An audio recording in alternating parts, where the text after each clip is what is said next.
दोस्तों नमस्कार। 12 अक्टूबर का दिन और हम आपको करा रहे हैं कैची धाम आरती के दर्शन। इसी समय आरती जस्ट स्टार्ट ही हुई है और आप देख सकते हैं मंदिर में आज भी काफ़ी लोग हैं। तो जैसा कि हम बात कर रहे थे पितृपक्ष की और श्राद्धों के विषय में, तो ये माना जाता है कि आमतौर पर 16 पीढ़ियों तक हम श्राद्ध कर सकते हैं, पर इस कलयुग में केवल तीसरी पीढ़ी तक ही श्राद्ध करने का प्रावधान है।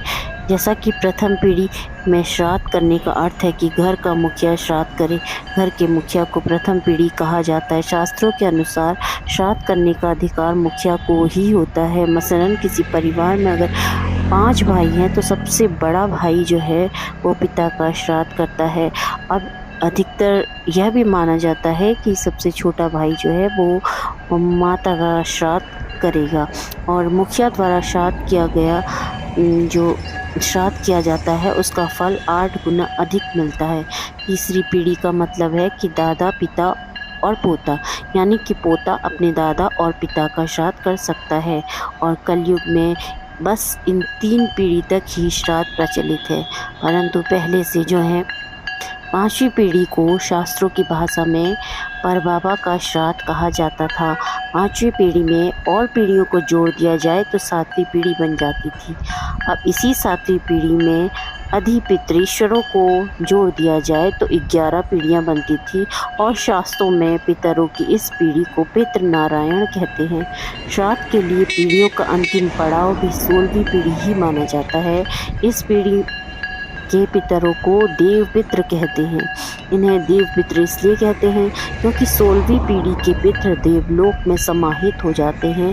इनका पड़ाव यही समाप्त हो जाता है और वे प्रकृति से विलुप्त हो जाते हैं। इस तरह से उन्हें मुक्ति मिल जाती है।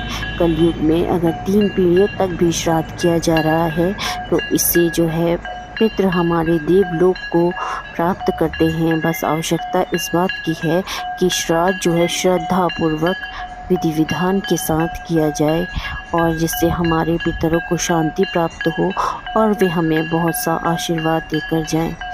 तो जैसा कि दोस्तों अब जल्द ही नवरात्र भी आने वाले हैं। जैसा कि रविवार 15 तारीख से नवरात्र स्टार्ट है और अष्टमी नवमी को भी, सप्तमी अष्टमी नवमी को कैची धाम में बहुत ज़्यादा भीड़ होती है। यदि आप आना चाहते हैं इन तिथियों में कैची धाम तो कृपया अपनी बुकिंग पहले से करवा लें। तो हम आपको यही बताना चाहते थे क्योंकि आप यहाँ आना चाह रहे हैं और यहाँ आकर आप इधर उधर भटकते हैं तो शायद कहीं ना कहीं हमारे मन में भी जो है असंतुष्टि होती है। वैसे तो यहाँ आने वाले श्रद्धापूर्वक आने वाले भक्तों का सारा इंतज़ाम बाबा करते हैं, उन्हें कोई भी परेशानी का सामना नहीं करना पड़ता है। तो दोस्तों हम आपको करा रहे थे आरती के दर्शन। इस समय वैष्णवी माँ की आरती चल रही है। तो कल हम आपसे फिर मिलेंगे इसी वक्त। तब तक के लिए धन्यवाद, नमस्कार।